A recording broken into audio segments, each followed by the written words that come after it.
What's up guys, you are watching Sid Gaming and today we are going to talk about the error CE-34632-8 content unavailable.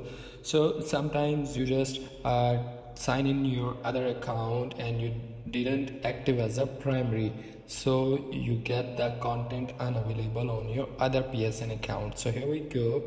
To just switch the account where you have your PS Plus or a game, other game, first you want to play in the other account, so you just switch it and then you just go to the settings. Here we are, go to the settings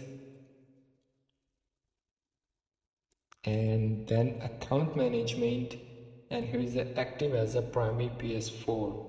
You must active as a primary PS4. Here I already activated, so you get your option, you just activate.